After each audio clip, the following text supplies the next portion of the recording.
बहुत स्वागत, अभिनंदन आज के कार्यक्रम सिनेमा घर में। मकर संक्रांति की शुभकामनाओं के साथ करिए स्वीकार मेरा प्रणाम। साथियों, आपके रेडियो साथी सारिका पंकज आज के सिनेमा घर में 1968 में रिलीज हुई फिल्म संघर्ष लेकर हाजिर है।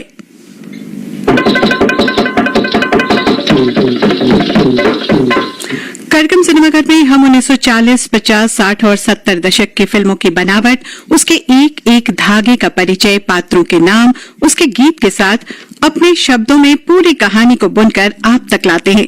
एक पूरे घंटे तक आपको हमारे साथ बने रहने का बहुत शुक्रिया, धन्यवाद। आज की फिल्म संघर्ष 18 अक्टूबर 1968 को सिनेमा घर में प्रदर्शित की गई।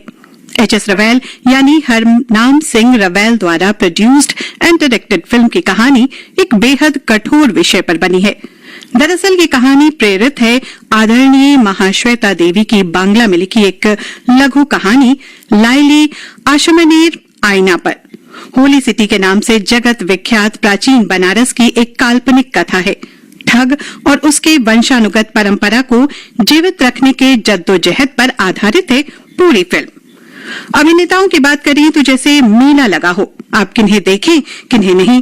दिलीप कुमार, बलराज साहनी, संजीव कुमार, जयंत, देवेन वर्मा, इफ्तिखार, जगदीश राज तो अभिनेत्री वैजयंती माला, दुर्गा खोटे, सुलोचना, पद्मा खन्ना, मुमताज बेगम नजर आएंगे। साथ ही दिलीप कुमार के टीनेज के पात्र को यंग दिलीप धवन ने पर्दे पर निभाया। इसकी पटकथा तैयार की अंजना रवेल ने। डायलॉग्स गुलजार और अबरार अलवी के थे।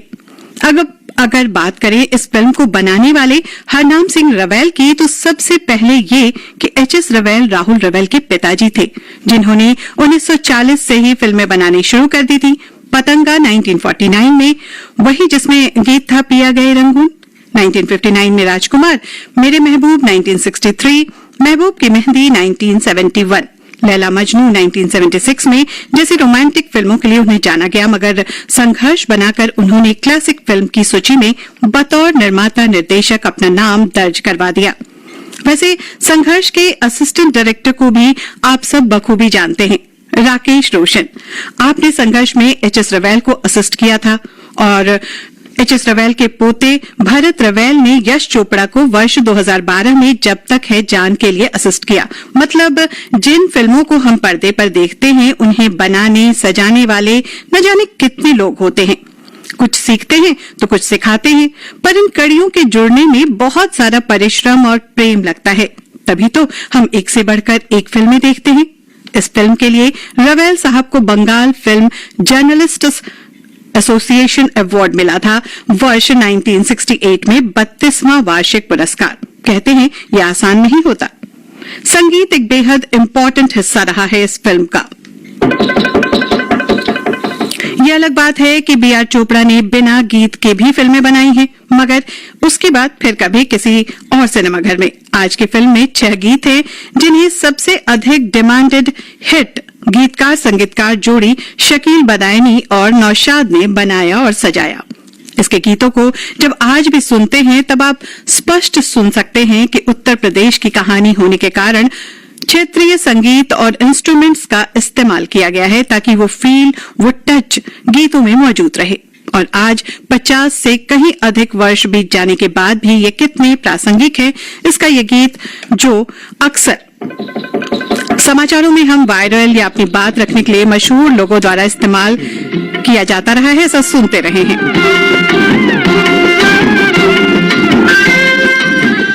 इस गीत के अलावा जितने भी गीत हैं, सब में थिरकन को निर्देश दिया है गोपी कृष्ण महाराज ने। गीतों के लिए स्वर दिए हैं मोहम्मद रफी, लता मंगेशकर और आशा भोसले ने। फिल्म ज्यादातर स्टूडियो के सेट पर बनाई गई है। Cameraman R.D. माथुर थे इसके। आर्ट डायरेक्टर थे सुधेंदु रे, जिसने बनारस के उस दौर को जीवित करने में काफी मदद की। वेशभूषा अंजना रवेल की थी। किंवदंतियों, हिंसक और अहिंसक मान्यताओं के संघर्ष की कहानी है ये। परंपरा से अधिक मानवता, प्रेम, दोस्ती, पारिवारिक मूल्यों पर इस कहानी की बलें कसी गई हैं। कलकत्ते की सांस्कृतिक विरासत और बनारस की गूढ़ काल्पनिक किंवदंतियों वाली मान्यताओं को बखूबी पर्दे पर उतारा गया है। तो अब चलते हैं फिल्म की कहानी की ओर, लेकिन उससे पहले पात्रों के रील और रियल नाम से परिचित करवा देते हैं आप सबको। सबसे पहले जानते हैं उस पात्र को जिसका ये संघर्ष रहा, जिनकी जवानी बचपन में किए वादों से खुद को मुक्त करती है। वो पात्र है दिलीप कुमार का कुंदन प्रसाद के नाम से, जिसे बजरंगी भी पुकारा जाता है कुछ सीन्स में। बैजंती माला कुंदन के बचपन की दोस्त होती हैं जो बिछड़ जाती हैं। नाम है मुन्नी और बड़े होकर लैलाए आसमान। गणेशी प्रसाद की भूमिका में बलराज साहनी है कुंदन के खून के रिश्ते में, मगर उनके ही खून के प्यासे, और ये कलकत्ते में रहते हैं। उनके छोटे भाई का किरदार नए नए से संजीव कुमार ने निभाया, द्वारिका प्रसाद के नाम से। जयंत एक कद्दावर एक्टर और पर्सनालिटी, आपने नेगेटिव रोल परफॉर्म किया इस फिल्म में। आपने कुंदन के दादा, काली माता के भक्त और ठग, परंपरा के कुछ भी न्योछावर करने वाले भवानी प्रसाद का किरदार निभाया है इस पिक्चर में। भवानी प्रसाद की पत्नी, शंकर प्रसाद की मां और कुंदन की दादी की भूमिका में दुर्गा खोटे काम कर रही हैं। यशोदा के रूप में अंजू महेंद्रू ने काम किया है। एक्टर सुंदर कुंदन के मामा का रोल निभा रहे हैं। उल्लास का कैरेक्टर बड़ा जबरदस्त है। वो भवानी प्रसाद के वफादार और कुंदन को जान से अधिक प्यार करने वाले सेवक बने हैं। भीम नाम है उस पात्र का। निसार का रोल पर्दे पर देवन वर्मा ने किया है, काफी हंसाया भी है। मामा की पत्नी पद्मा खन्ना है। सुलोचना कुंदन की मां और शंकर की पत्नी बनी है। कुंदन के पिता भवानी प्रसाद के विद्रोही पुत्र का किरदार एक्टर इफ्तिखार ने निभाया। कुंती प्रसाद के किरदार में उर्मिला भट्ट हैं। डीके सप्रू नौबतलाल प्रसाद और द्वारिका और गणेशी के पिता के किरदार में नजर आते हैं कुछ ही पलों के लिए। राजा साहब का रोल सिनेमा के पुलिस ऑफिसर जगदीश राज ने किया है। नौबतलाल की पत्नी का रोल मुमताज बेगम ने निभाया है। दो बाल कलाकार भी नजर आते हैं। पहले तो दिलीप धवन, जैसा मैंने बताया, और वो कौन थे, वही चुरा लिया जो तुमने दिल को, गीत वाले, और 14-15 वर्ष के इस फिल्म में नजर आते हैं। और दूसरे बाल कलाकार हैं जूनियर महमूद। आपने द्वारिका के बेटे का रोल किया है। ये तो था परिचय फिल्म में निभाए गए किरदारों के नाम और उसके एक्टर्स का। आइए अब आपको लिए चलते हैं बनारस की गलियों और घाटों पर।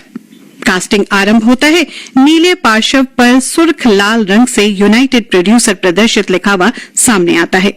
देवनागरी में बनारस के घाट के दृश्यों पर एच.एस. रवेल के नाम से इसकी शुरुआत होती है। सितार, मंजीरा, वायलिन व अन्य वाद्य यंत्रों से हाई पिच का इंस्ट्रूमेंटल पीस सुनाई दे रहा है। फिर बनारस 19वीं शताब्दी लिखकर फिल्म का आरंभ किया जाता है। पंक्ति की आवाज आती है जो कबीरदास के दोहे से ली गई है। जहां दया वहां धर्म है, जहां लोभ तहां पाप, जहां क्रोध वहां काल है, जहां क्षमा वहां आप। दो यात्री एक नई दुल्हन के साथ भवानी प्रसाद का आश्रम पूछ रहे होते हैं। तभी कुछ सेवादार जैसे लोग उन्हें भवानी प्रसाद के यहां जाने से आगाह करते हैं और फिर नौबतलाल के आश्रम चलने को कहते हैं, मगर यात्री नहीं मानते और भवानी प्रसाद के धर्मशाला में जाने के लिए जोर देते हैं। गुलाबी सिल्क की धोती चादर ओढ़े भवानी प्रसाद भीम के साथ घाट पर गरीबों को भोजन करवा रहे हैं। भी और उनका पोता कुंदन अपनी मां से छुप छुप कर घाट पर मिलने जाता है। मां खीर लेकर आई है। कुंदन बताता है कि उसे अपने दादा से बहुत डर लगता है। मां कुंदन को ईश्वर का प्रसाद बताकर गले में रक्षा सूत्र पहनाती है। तभी भवानी प्रसाद वहां आकर बहू को फटकारते हैं और कुंदन को अपनी मां को भूल जाने के लिए कहते हैं।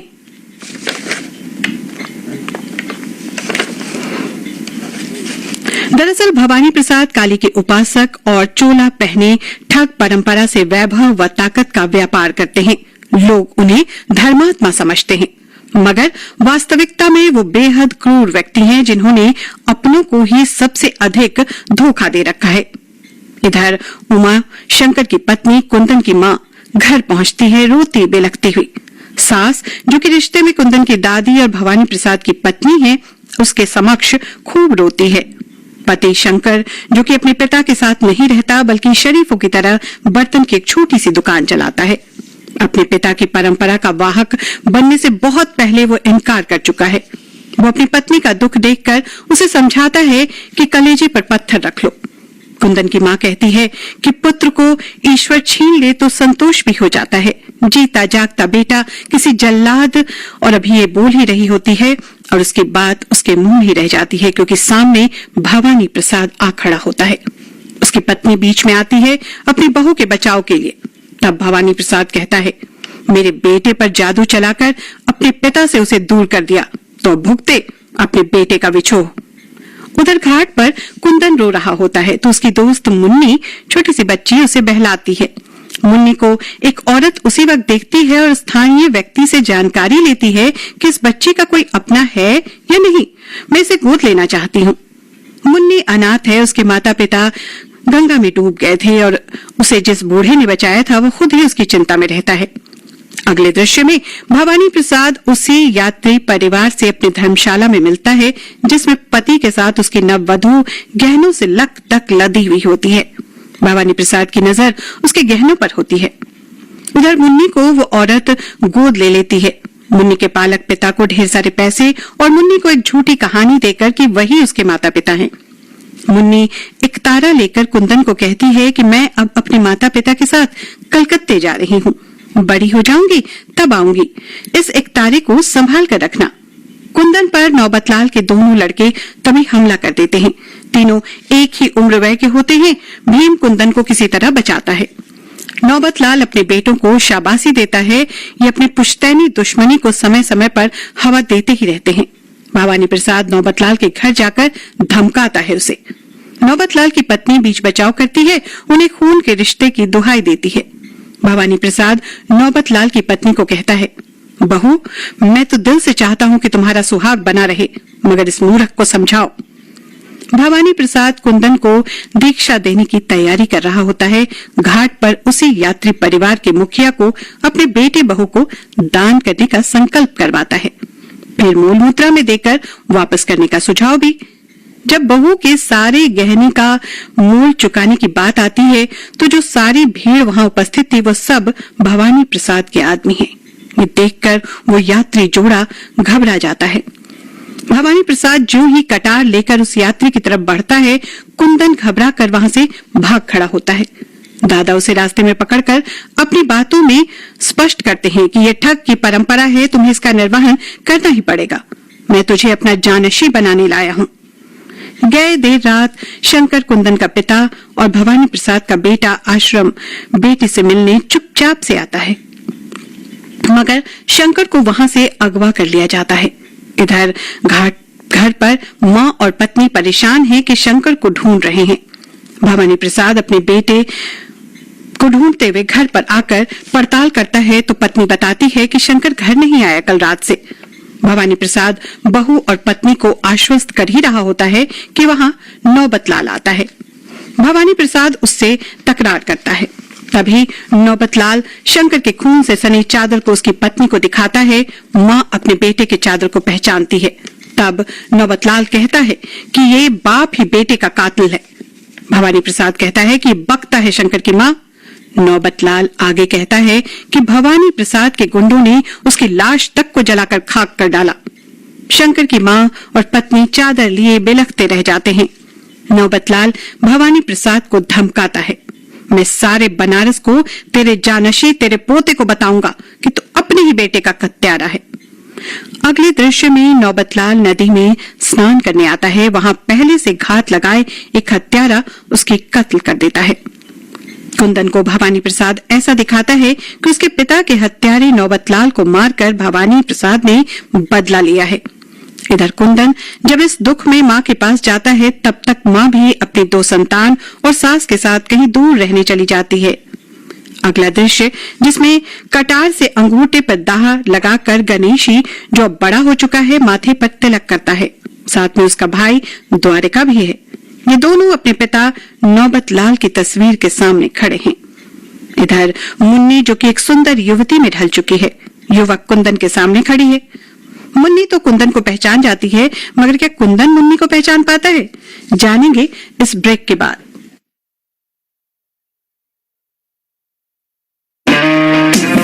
डाबर हानी के फायदे हैं मैनी फायदे मैनी डाबर हानी वीट कंट्रोल करना है डाबर हानी खा लो गिल्ट फ्री मीठा चाहिए डाबर हनी खा लो, न्यूट्रिशन है क्या पर बिल्कुल है, और टेस्ट में टेस्टी भरपूर है। डाबर हनी के फायदे हैं मेरी फायदे में डाबर हनी। फायदा नंबर 1 करेगा इम्यूनिटी बूस्ट, फायदा नंबर 2 करेगा स्टैमिना इम्प्रूव, फायदा नंबर 3 करोगे तुम अग्री हो जाओगे stress free and wanna fly like a B.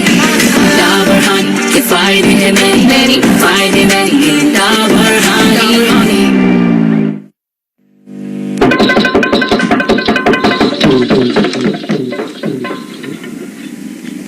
उन्हीं सीढ़ियों पर मुन्नी के जाते ही कुंदन पर हमला होता है, मगर उसने लोहे का कवच पहना है जो उसे फिर से बचा लेता है।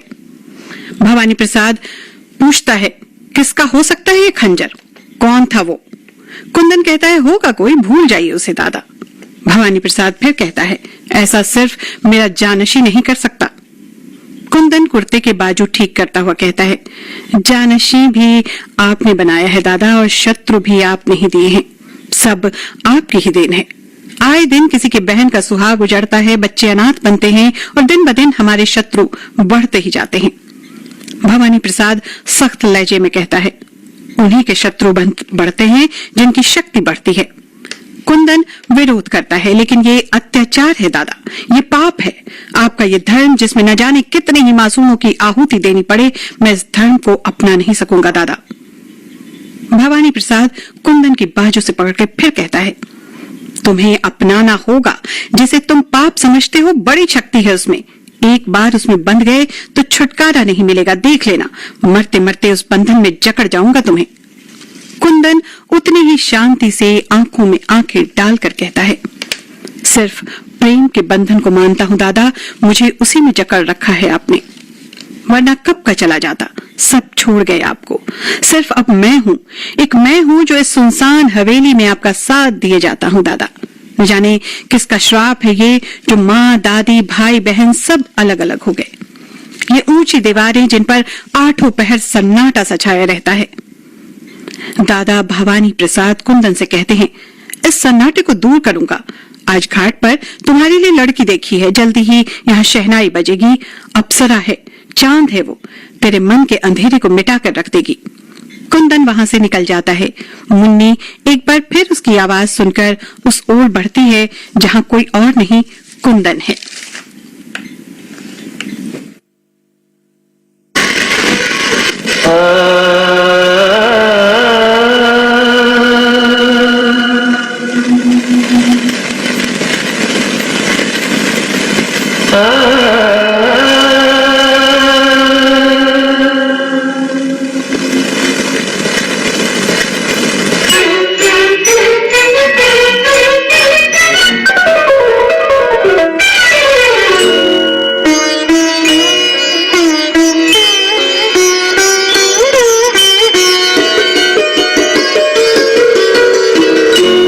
जब दिल से दिल टकराता है, जब दिल से दिल टकराता है, मत पूछिए क्या हो जाता है।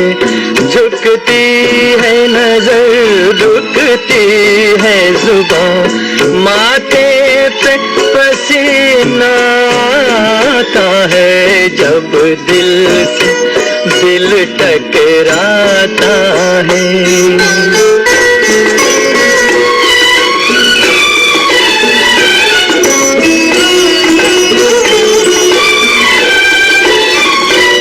देखा था तुझे एक बार कहीं,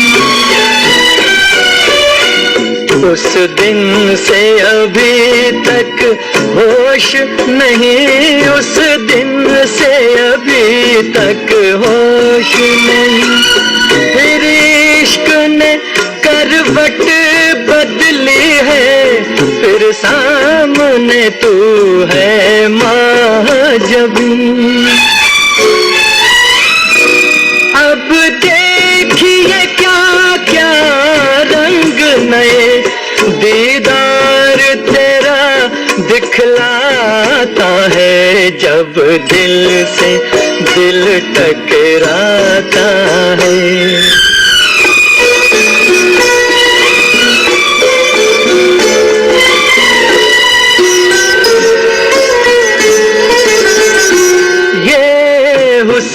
शराबी महका बदन,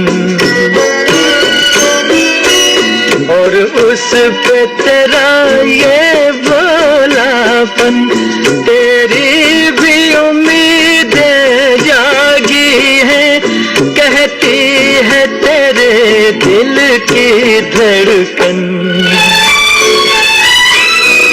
बेताब है तू भी मेरे लिए, अंदाज तेरा बतलाता है, जब दिल से दिल टकराता है, मत पूछिए क्या हो जाता है।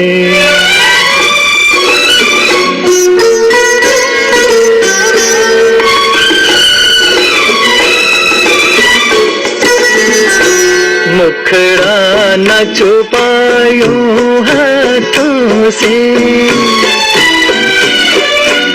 दिन को न बदल अब रातों से, दिन को न बदल अब रातों से, गुलशन में बिखरने दे नगमे तो प्यार की मीठी बातों से। ए हुस्न की देवी आँख मिला, अपनों से कोई शर्माता है, जब दिल से दिल टकराता है, मत पूछिए क्या हो जाता है। झुकती है नजर, झुकती है जुबां, माथे पे पसीना आता है, जब दिल से दिल टकराता है। मुन्नी को कुंदन पहचान नहीं पाता।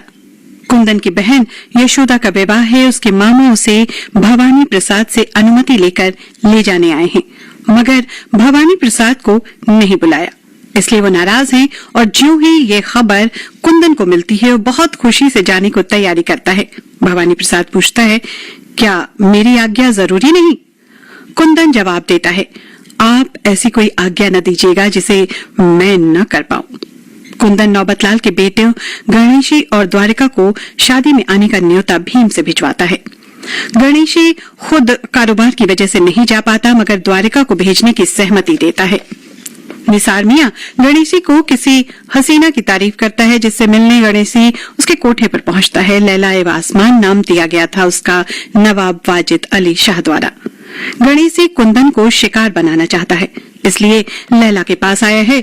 जब ये बात उसे बताता है तो पहले तो वो इस काम के लिए इनकार करती है, मगर गणेशी जाते जाते कहता है कि वैसे तो मेरे आदमी उसके शिकार के लिए जा ही रहे हैं, मगर कहीं उनसे बच गया तो तुम उसे अपना दीवाना बनाकर मेरे कदमों में ला दो। इधर कुंदन मामा के साथ गांव पहुंचता है, परिवार से मिलता है और फिर रंग जमता है शादी का। अगर ये हुस्न मेरा प्यार के शोरों में ढल जाए, अगर ये हुस्न मेरा प्यार के शोरों में ढल जाए, तो फिर इंसान है क्या चीज, पत्थर भी पिघल जाए, तो फिर इंसान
मुन्नी रोक लेती है अपने पास और फिर ये रंग जमता है।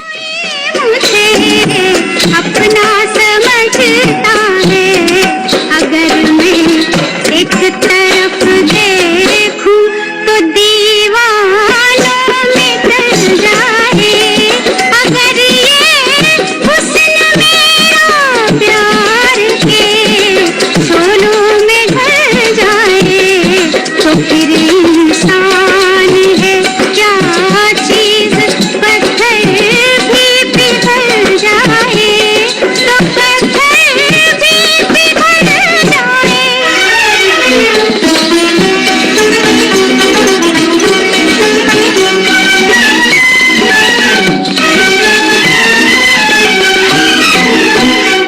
अचानक अपने चेहरे से उठा दूं मैं अगर पर्दा, सुर्खियां है मेरे रुखसारों पर, जैसे कुछ फूल हो अंगारों पर। एक मुम्मा है जवानी मेरी, सारी दुनिया है दीवानी मेरी। लोग आते हैं तमन्ना लेके, किसकी हिम्मत है जो मुझको देखे। नजर वाले खफा हो गए, जो कहते हैं तो कहने दूं। मुनासिब है कि अपने हुस्न को पर्दे में रहने दूं। गणेशी आखिर मुन्नी को मना ही लेता है कि वो कुंदन के पास जाएगी। इधर गांव में जैसे ही कुंदन घर पहुंचता है, इतने दिनों बाद देखकर उसकी माँ और दादी खुशी से फूली नहीं समाती। भाई बहनों से मिलकर कुंदन भी बहुत खुश होता है। अपनी बहन के साथ, दादी के साथ खूब नाचता है वो।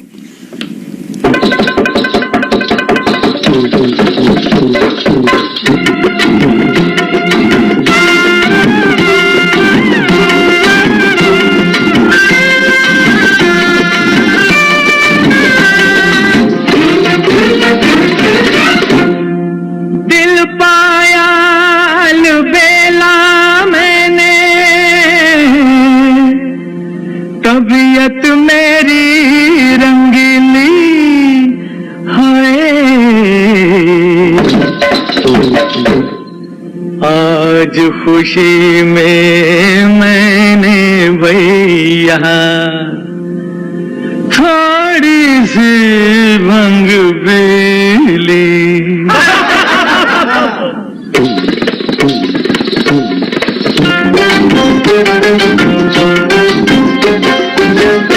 हाय मेरे पैरों में, हाय मेरे पैरों में घुंघरू बंधा दे, तो फिर मेरी चाल देख ले। मेरे पैरों में घुंघरू बंधा दे, तो फिर मेरी चाल देख ले। सरा जम के भैया मोहे लाली जुनर, मोहे लाली जुनरिया उड़ा दे, तो फिर मेरी चाल देख ले। मेरे पैरों में घुंघरू बंधा दे, तो फिर मेरी चाल देख ले। क्या चाल है तोरी, जरा झूम ले गोरी।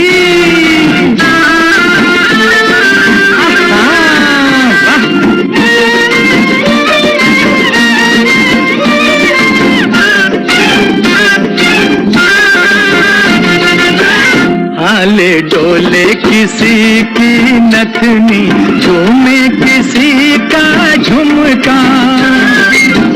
हर बारी दिल थाम ले अपना, ऐसा लगाऊं ठुमका।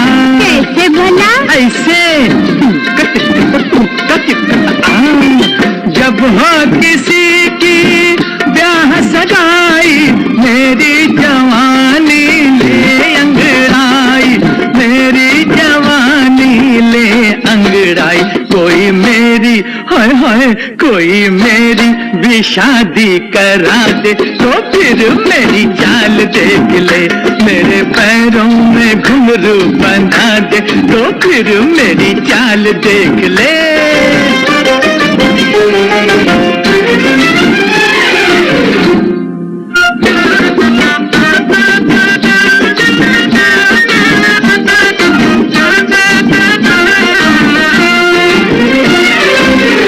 कोई घूंघट वाली मेरे दिल पे जलाए छुरियां, कोई नैनों वाली छोड़े नैनों से फूल झड़ियां।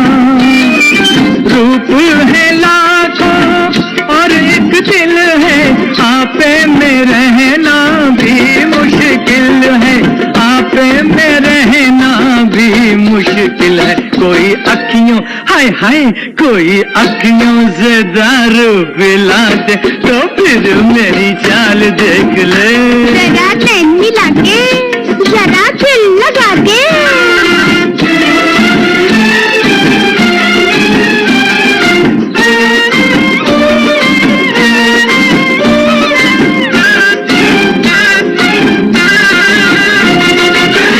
एक नजर से दिल भरमाए, दूजी से ले जाए, तीजी नजर तू ऐसी मारे जो देखे लुट जाए। सारी दुनिया तुझ पे दीवानी, मैं भी तो देखूं तेरी जवानी, मैं भी तो देखूं तेरी जवानी। जरा मुखड़े होए होए जरा मुखड़े से घुंघटा हटा दे तो फिर मेरी चाल देख ले। मोहे लाली जुनरिया उड़ा दे तो फिर मेरी चाल देख ले। मेरे पैरों में घुंघरू बना दे। दादी भी कुंदन के साथ खूब नाचती है। कुंदन अपने बिछड़े परिवार से मिलकर अपने दिल की बहुत दिनों के बाद कर पाता है। अगले दृश्य में द्वारिका का आदमी कुंदन को सोता हुआ देखकर चोरी से घर का दरवाजा खोल देता है और द्वारिका जैसे ही कुंदन को कोई नुकसान पहुंचा पाता, मुन्नी अपना कंगन फेंककर कुंदन की नींद तोड़ देती है। सामने द्वारिका को देखकर कुंदन खुशी से उसे भाई कहकर गले लगाता है, उसका स्वागत करता है। द्वारिका उसे अपने किए गए इंतजाम पर बुलाता है और कुंदन चला भी जाता है। वहां दोनों साथ साथ में नशा करते हैं और शतरंज की बाजी खेलते हैं। मदिरा के ग्लास में द्वारिका का आदमी जहर मिलाता है। तभी मुन्नी चुपके से आकर ग्लास बदल देती है। बातों बातों में द्वारिका उसे मारने की बात भी कहता है, मगर कुंदन बिना विचलित हुए सब सुनता है। ज्यों ही मदिरा का गलत ग्लास द्वारिका गटकता है, बोलते बोलते गिर पड़ता है। कुंदन भीम को उसका हाल जानने के लिए भेजता है। बाहर निकलता है तो कुंदन को मुन्नी बार बार दिखती है।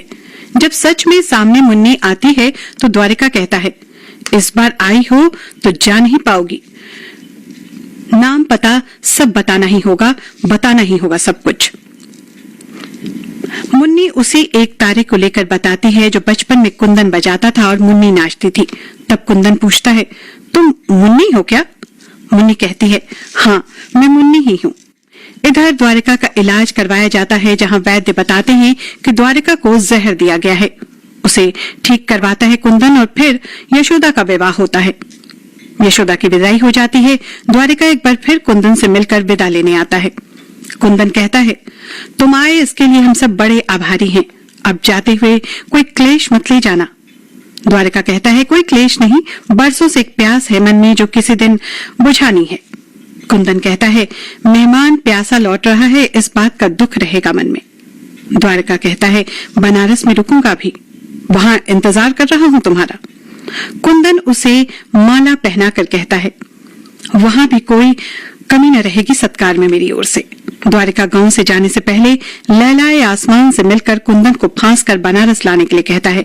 लैला कहती है, कहीं उसे फंसाते फंसाते मैं खुद फंस गई तो? द्वारिका दिलफेक बातें करता है लैला से, मगर लैला उसे आईना दिखा देती है। फिर कुंदन से जब वही लैला मुन्नी बनकर मिलती है, कुंदन उसे उसके जाने के बाद से अब तक की सारी बातें बताता है। मैं वहां दादा के साथ बनारस में रहता हूँ। यहाँ माँ और दादी, भाई बहन मामा के पास, कुछ अच्छा नहीं लगता। कुंदन फिर कहता है कि कुछ तुम अपनी भी बताओ, कहाँ रही, कैसी रही तुम इतने दिन। मुन्नी कहती है बताऊंगी फिर कभी, यूं समझो तुमसे दूर नरक में पल रही थी, तुम्हारे पास आकर स्वर्ग में आ गई हूं, अब नरक की याद न दिलाओ। मगर कुंदन कहता है कि मैं चाहता हूं कि तुम सब बातें बता दो ताकि हम दोनों के बीच कोई पर्दा न रहे। मुन्नी कहती है इतना जान लो कि मैं हर पल हर क्षण तुम्हारी याद में खोई रही, तुम्हारी लगन थी कुंदन जो मुझे तुम तक खींच लाई। कुंदन घर आता है, मामा उसे छेड़ते हैं और उसे कुर्ते से एक लंबा काला बाल निकालकर सबको दिखाते हैं। कुंदन कहता है दादी का होगा। मामा कहते हैं वाह भांजे, सारे दिन धूप में घूमकर दादी का केश सफेद से काला कर लाए हो। दादी कहती है ना कोई लड़की कुंदन। कुंदन शर्मा जाता है।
जितनी इधर है उतनी उधर है इश्क दीवाना।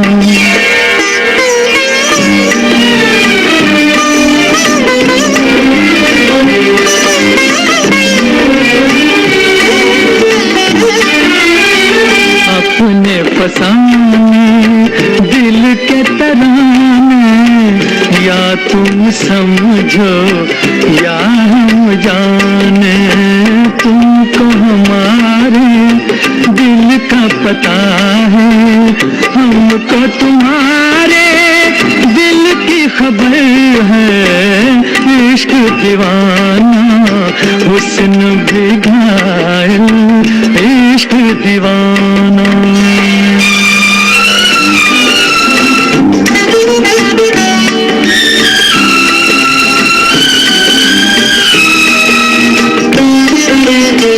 बिखरी जुल्फें आंचल ढलका, लब तबस्सुम हल्का हल्का, प्यार में हम तो खोए हैं लेकिन आज तुम्हें भी आशिक दिल है।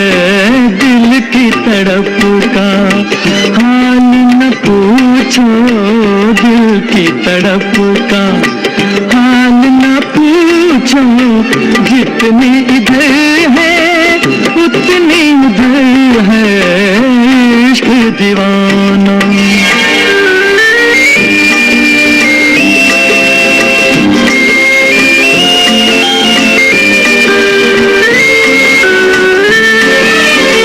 चाँद सितारे शोख नजारे, लूट न ले सब रूप तुम्हारे, हुस्न को रखना सबसे बचा के, देखो तुम्हीं पे सबकी नजर है। इश्क दीवाना हुस्न भी घायल, इश्क दीवाना हुस्न भी घायल, दोनों तरफ एक दर्द जिगर है। दिल की तड़प का हाल न पूछो, दिल की तड़प का हाल न पूछो, जितनी इधर है उतनी उधर है इश्क दीवाना। क्या लगता है आपको, कुंदन गांव से बनारस जाकर मारा जाएगा? ये कुछ और ही करवट लेगी संघर्ष की कहानी। सब बताऊंगी बस इस छोटे से अंतराल के बाद। बदलते मौसम की खांसी तो आम कॉफ सिरप नहीं, घर लाओ डाबर हनी टस। तुलसी मुलेठी हनी से बना, आयुर्वेदिक डाबर हनी टस अपना। खांसी का दुश्मन डाबर हनी टस, डाबर हनी टस। अब हनी टस के साथ 10 रुपए का हॉट सिप सैशे बिल्कुल मुफ्त।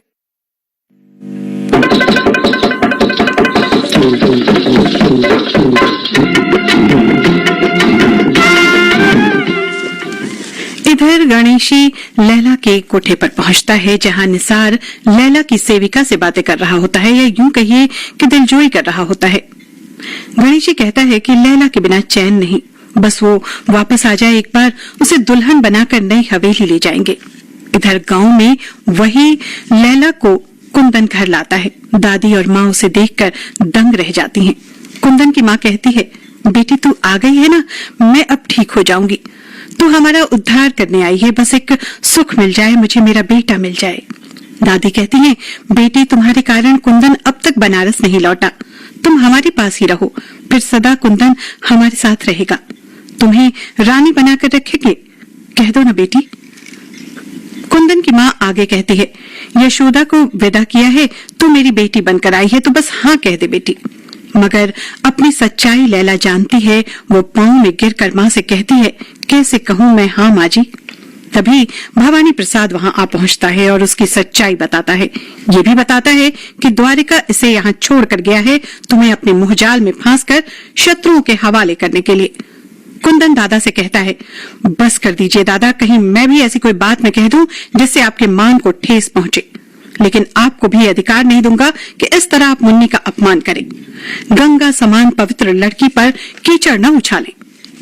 कुंदन मुन्नी से भवानी प्रसाद से कहने पर पूछता है कि मुन्नी का नाम क्या चंपाबाई है? वो नवाब वाजिद अली शाह के दरबार की रक्कासा थी या नहीं? वो कलकत्ते की मशहूर नाचने वाली थी या नहीं, जिसे नवाब ने लैला ही आसमान का खिताब दिया था? वो तेरे सामने खड़ी है मूर्ख, जो तुझे डसने के लिए यहाँ आई है। कुंदन मुन्नी से पूछता है कि यह सच है गंगा की तरह संतान बाजार पर जा बैठी है? क्या ये सच है कि मेरे दुश्मनों के कहने पर यहाँ आई हो? भवानी प्रसाद मुन्नी को धक्के देकर बाहर कर देता है। भवानी प्रसाद को मुन्नी धमकी देती है कि मैं तुमसे अपने इस अपमान का बदला जरूर लूंगी। भवानी प्रसाद को वहीं सांप काट लेता है। कुंदन को दादा पिटारी लाने को कहते हैं। उस पिटारी से अर्पित की हुई कटार देता है और उस कटार को अपने सीने में उतारने के लिए कहता है। कुंदन मना करता है। भवानी प्रसाद कुंदन को बलि का महत्व समझाता है, मगर कुंदन नहीं मानता। कहता है, ये कैसी परंपरा है जिससे आप इतना प्यार करें, उसी की हत्या कैसे कर सकते हैं? आप भी तो परम भक्त हैं। क्या आपने कभी किसी अपने की जान ली है? क्या आप ऐसा कर सकते हैं दादा, बताइए। भवानी प्रसाद माता काली से माफी मांगता है। माँ, मुझे क्षमा कर दो, मैं तुम्हें भक्ति के लिए वारिस न दे पाया, अब प्राण ले ले माँ। तभी कुंदन की माँ शंकर वो चादर लाती है जो वर्षों पहले नौबतलाल ने लाकर उसे दिया था। उमा कहती है, क्या हुआ, प्राण नहीं निकल रहे? उसके लिए भी आंखों के सामने खून चाहिए? कहते हुए उसी चादर को खोल देती है। आगे कहती है, चादर पर जमा हुआ लहू जो बरसों पहले बहाया गया था, जिसके बहते ही मेरी मांग का सिंदूर भी धुल कर रह गया था। पहचाना ससुर जी, ये किसका लहू है? भवानी प्रसाद को विचलित देखकर कुंदन मां पर नाराज होता है। उमा कहती है, मैं भी तो उन्हें होश में ही लाने आई हूँ बेटा। जीवन का सबसे बड़ा पुण्य उनका उन्हें याद दिलाने आई हूँ। ससुर जी, अपने ही बेटे की हत्या करने वाला आपके सिवाय भला और कौन हो सकता है? कुंदन चीख पड़ता है, माँ ये क्या पागलपन कर रही हो? उन्हें नौबतलाल ने मारा था। माँ कहती है, नहीं, ये तेरे पिता का हत्यारा है, पूछ इनसे, पूछ मुझे विधवा किसने बनाया। कुंदन दादा से सवाल करता है। माँ भवानी की कसम देकर पूछता है कि मेरे पिता का खून बहा करिए आप परम भक्त बने हैं दादा। भवानी प्रसाद उस लहू से लाल चादर को हाथों में लिए मर जाता है। कुंदन माँ से कहता है, ये सच मुझे क्यों नहीं बताया माँ? दादा की अंतिम क्रिया करके कुंदन पिता के खून से सने चादर को लपेटे घर पहुंचता है। माँ और दादी उतारने को कहती हैं तो कुंदन कहता है, एक पाप एक का पुण्य लपेटे हूं माँ, दोनों रंग में रंगी है। ये वो लहू है जो आप बह गया, मगर दूसरों का बहाने के लिए कभी न उगला। दादा की दी हुई फौलादी कुर्ती, पिता की दी हुई ये चादर, मगर इसे ओढ़कर जो ताकत में पाता हूँ वो उस फौलादी कुर्ती में कभी नहीं मिला। दादा की तो मृत्यु हो गई, मगर तुम्हारे कर्म अभी जिंदा है दादा। वो बैर, वो पाप अभी जिंदा है दादा। जो पाप तुम छोड़ गए हो उसका प्रायश्चित मैं करूंगा। द्वारिका मुजरा देख रहा होता है। कुंदन वहां पिता की चादर ओढ़कर पहुंचता है। द्वारिका से कहता है, मैं हमेशा के लिए इस दुश्मनी को गंगा में बहा देना चाहता हूं, मगर तुम्हारी सहायता चाहिए। मगर द्वारिका उस पर हमला करता है, कटार से वार करता है। कुंदन समझाता है मगर वो नहीं समझता। कुंदन और द्वारिका के हाथापाई में द्वारिका अपने ही कटार से घायल हो जाता है। कुंदन द्वारिका से माफी मांगता है। कुंदन उपचार करवाता है द्वारिका गणेशी को सच बताना चाहता है, नहीं तो गलतफहमी में ये दुश्मनी और आगे बढ़ेगी। गणेशी के द्वारका पहुंचते ही मगर सच बताने से पहले अंतिम सांस लेता है। कुंदन वहीं खड़ा है, मगर सब कुछ ठीक हो पाता है इससे पहले ही हमेशा हमेशा के लिए बिगड़ जाता है। कुंदन को गणेशी पहचानता नहीं, मगर उससे पूछता है, ये हालत मेरे भाई की किसने की? निसार मुन्नी को बताता है कि द्वारिका मारा गया, कुंदन ने मारा है। सारे आदमी गणेशी की द्वारिका को छोड़कर भाग गए थे। वो तो कोई भला आदमी था जो द्वारिका को यहाँ तक ले आया, वरना लाश भी न मिलती। गणेशी की पत्नी कुंदन को पहचान जाती है, उससे अकेले में मिलती है। कारण पूछती है कि क्यों आए हो भैया, क्योंकि गणेशी की पत्नी जो है वो कुंदन की रिश्तेदार है। कुंदन सारा सच बताता है, दुश्मनी खत्म करने की बात कहता है। गणेशी की पत्नी कहती है, ये दुश्मनी कभी खत्म नहीं होगी भैया। जहाँ क्रोध और अभिमान की आग जलती हो वहाँ दान के फूल नहीं मिलेंगे। इस क्षमा की भावना को त्याग दो, यहाँ से चले जाओ। कुंदन को गणेशी के घर से निकलते हुए लैला देख लेती है, पीछे पीछे उसके पास आती है। कुंदन मुंह फेर लेता है।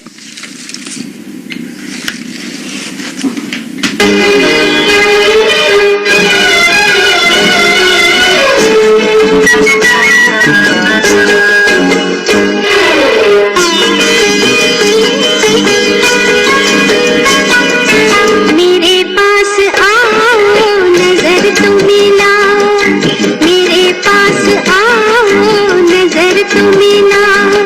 इन आँखों में तुमको जवानी मिलेगी, मेरे पास आओ नजर तुम मिलाओ। सुनो तो जरा धड़कने मेरे दिल की, इन्हीं में तुम्हारी कहानी मिलेगी, मेरे पास आओ नजर तुम मिलाओ।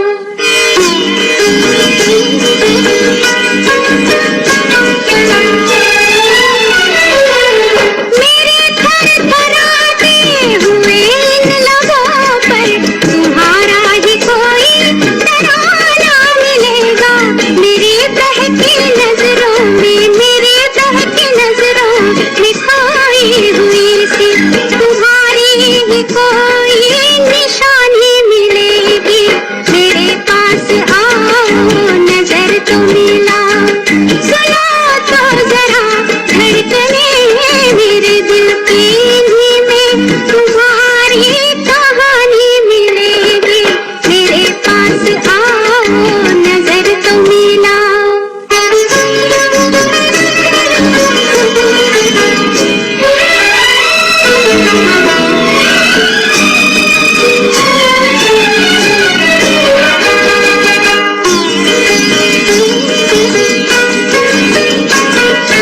चलो आज तुमको, चलो आज तुमको गले से लगा लूं, तुम्हारे लिए हर कसम तोड़ डालूं। करे जो सितम हो, करे जो सितम हो, हंसी और होंगे यहाँ हुस्न की मेहरबानी मिलेगी, मेरे पास आओ नजर तुम मिलाओ। मुन्नी कुंदन को जहर का प्याला बदल देने से कंगन फेंक कर जगाने तक का सच बताती है, अपने घर ले आती है। कुंदन मुन्नी को बताता है कि तुम कहाँ चली गई थी। गणेशी लैला के घर आता है, उसे अपने साथ चलने को कहता है। तभी गणेशी से बैर रखने वाले राजा साहब गणेशी पर आक्रमण करते हैं, जिससे कुंदन उसे बचाता है। गणेशी लैला के घर पर आराम करता है, कुंदन को भी वहीं रोक लेता है क्योंकि गणेशी बहुत ज्यादा घायल है। कुंदन के मन में उथल पुथल मची है। मुन्नी कहती है, मुझे यहाँ से ले चलो कुंदन, लैला के चाहने वाले मुझे जीने नहीं देंगे। कुंदन गणेशी की चाहत मुन्नी के लिए देखकर अपने प्यार को त्याग करने की बात कहता है। मुन्नी कहती है, इन लोगों के लिए मुझे छोड़ दोगे जो अपने पैसों से तुम्हारी मुन्नी को तौलते हैं? मैं नफरत करती हूँ इनसे। कुंदन गणेशी के खानदान के प्रति अपने धर्म, अपने कर्तव्य को मुन्नी को बताता है, मगर मुन्नी इस त्याग को स्वीकार नहीं करती। कुंदन को बजरंगी नाम से सब पहचानते हैं। कुंदन का मामा ज्योतिषी बनकर गणेशी के घर आता है कुंदन को खोजने। मामा फिर तांत्रिक बनकर लैला के घर जा पहुंचते हैं। मुन्नी कुंदन की बेरुखी से बेहद परेशान है।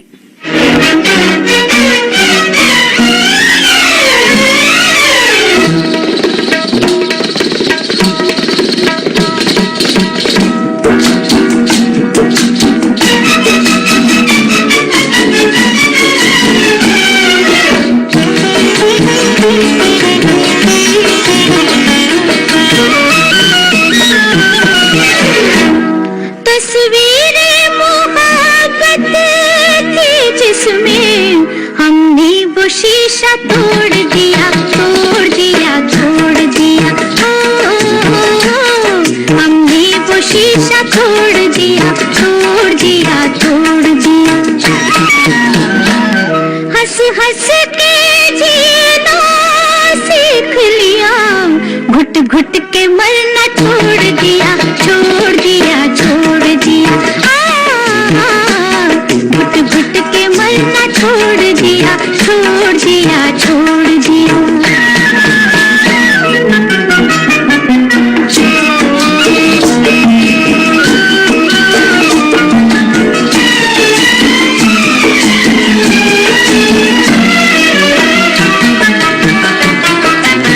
फिर है झनकार वही,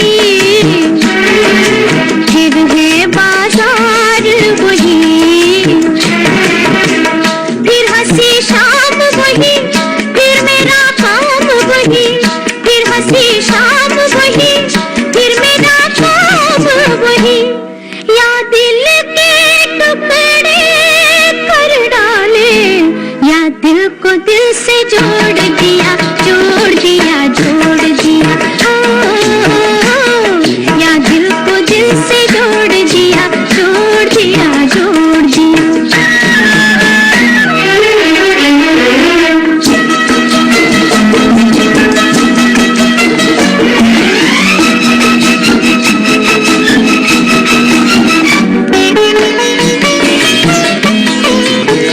दिल की आवाज है क्या हो, जाने ये राज है क्या?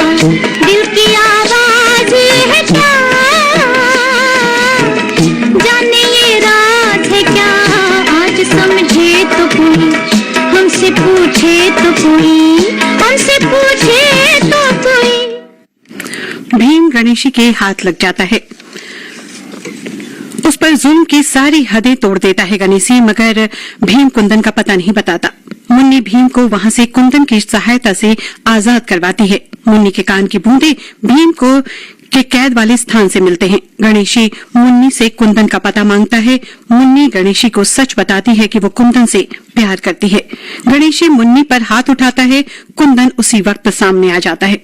गणेशी बजरंगी को देखकर हैरान है, क्योंकि वो कुंदन को बजरंगी नाम से जानता है। गणेशी और कुंदन के बीच हर वाजिब सवाल और हर सत्य का जवाब मिलता है। गणेशी जैसे ही कुंदन पर कटार उठाता है, भीम उस पर हमला करता है। कुंदन अपनी कटार से भीम को मार डालता है। गणेशी इस सब को देखकर हैरत में है। उसके सामने कुंदन का सच सामने आ जाता है। कुंदन गणेशी के सामने कटार रख देता है। ये लो मालिक, मेरे पुरखों के खून में डूबा हुआ बिरछा मेरे सीने में भी उतार दो। जहां मार कर पुण्य मिलता हो, मुझे वो जीवन नहीं चाहिए। इस पाप और पुण्य के संघर्ष से मुझे मुक्त करो तुम। गणेशी उसे गले लगा लेता है। गणेशी मुन्नी को कहता है, मुझे मेरा भाई द्वारिका मिल गया। इस तरह कुंदन उस बोझ से मुक्त होता है जिससे उसके पिता ने अपने खून से धोने की कोशिश की थी। गणेशी, उसका परिवार और कुंदन और उसका परिवार, मुन्नी, सब भीम और द्वारिका की अस्थियां शंकर के चादर में बांधकर गंगा के प्रवाह में बहा देते हैं। क्षमा क्रोध को क्षय करे जो काहू पर होए, कहत कबीर दास को गंजी सके न कोई। और इसी के साथ ये कहानी यहीं समाप्त होती है। इस तरह इति शुभम होता है, अर्थात अब सब शुभ होगा। अपनी रेडियो साथी सारिका पंकज को दीजिए अनुमति। नमस्कार।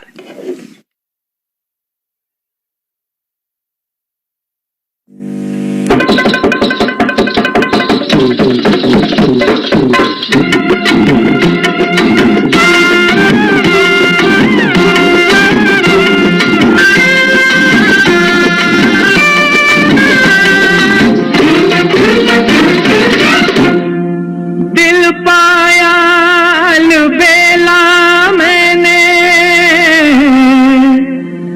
तबीयत मेरी रंगीली है। आज खुशी में